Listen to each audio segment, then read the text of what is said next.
আপনারা দেখেছেন যে খুনি হাসিনা সরকার ক্ষমতা থাকাকালীন অবস্থায় প্রতিটা মন্ত্রণালয়ে দুর্নীতিগ্রস্ত আমলা ছিল। সেই দুর্নীতিগ্রস্ত আমলারা এখনো দায়িত্ব পালন করছে। আমরা যারা খুনি হাসিনা সরকার ক্ষমতা থাকাকালীন অবস্থায় জীবনের মায়া ত্যাগ করে এই আন্দোলনে অংশগ্রহণ করেছি, 2024 সালের গণ অভ্যুত্থানে রাজধানী সায়েন্স ল্যাব থেকে আমি নিজে সরাসরি দেশ স্বাধীনের ঘোষণা করেছি। আপনারা দেখেছেন আমাদের আত্মত্যাগের বিনিময়ে আজকে যে অন্তর্বর্তীকালীন সরকার গঠিত হয়েছে, সেই সরকারকে একটি কুচক্রী মহল, কিছু রাজনৈতিক দল নির্বাচনের জন্য চাপ দিচ্ছে। অথচ খুনি হাসিনা সরকার ক্ষমতা থাকাকালীন অবস্থায় আপনারা দেখেছেন কিভাবে প্রকাশ্যে আর্মির অফিসারদেরকে গুলি করে হত্যা করা হয়েছিল। আপনারা দেখেছেন যে খুনি হাসিনা সরকার ক্ষমতা থাকাকালীন অবস্থায় কিভাবে রাজধানী মতিঝিল শাপলা চত্বরে আলেমদের উপর নির্বিচারে গুলি করা হয়েছিল। আপনারা দেখেছেন এই আমার চাওয়া হচ্ছে এই অন্তর্বর্তীকালীন সরকার আমাদের আত্মত্যাগের বিনিময়ে গঠিত হয়েছে।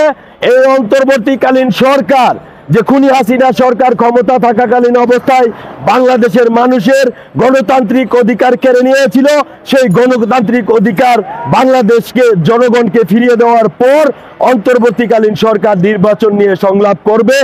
এর আগে বাংলাদেশের মানুষের গণতান্ত্রিক অধিকার ফিরিয়ে দেওয়ার আগ পর্যন্ত এবং বাংলাদেশের প্রতিটি মন্ত্রণালয় থেকে দুর্নীতিগ্রস্ত আমলাদের প্রত্যাহার না করা পর্যন্ত এই অন্তর্বর্তীকালীন সরকার, যেই সরকার আমাদের আত্মত্যাগের বিনিময়ে গঠিত হয়েছে, সেই সরকার নির্বাচন নিয়ে সংলাপ করতে পারে না।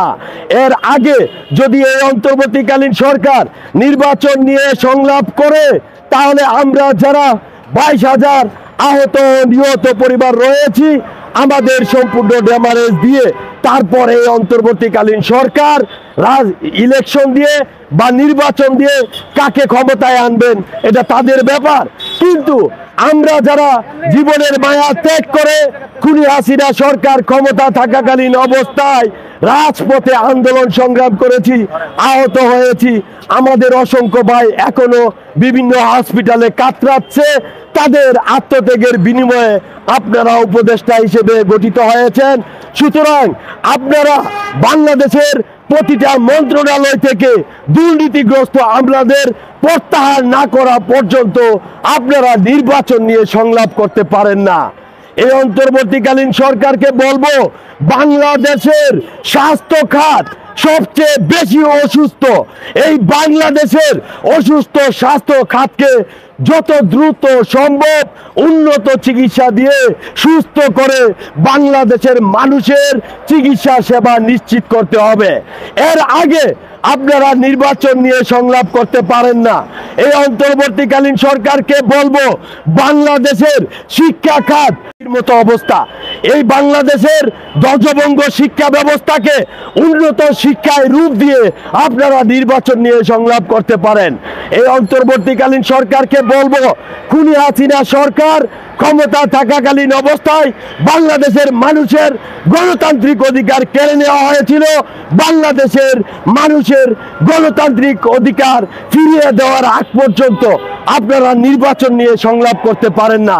সুতরাং আমরা যারা 22,000 আহত নিহত পরিবার রয়েছি, আমাদের আত্মত্যাগের বিনিময়ে আপনারা উপদেষ্টা হিসেবে নির্বাচিত হয়েছেন। সুতরাং আপনাদেরকে সবিনয় অনুরোধ করব, আপনারা বাংলাদেশের প্রতিটা মন্ত্রণালয় থেকে দুর্নীতিগ্রস্ত আমলাদের প্রত্যাহার করে বাংলাদেশের মানুষকে এই দুর্নীতির হাত থেকে রক্ষা করবেন। আমার নাম কামরুল হাসান। আমি বাংলাদেশ সরকারের পরিবার পরিকল্পনা মন্ত্রণালয় কর্তৃক অনুমোদিত মা ও শিশু স্বাস্থ্য পুষ্টি সেবা পরিবার পরিকল্পনা পদ্ধতি সেবা দেই। সেটা USAID, United states agency of international development সংস্থার আন্ডারে।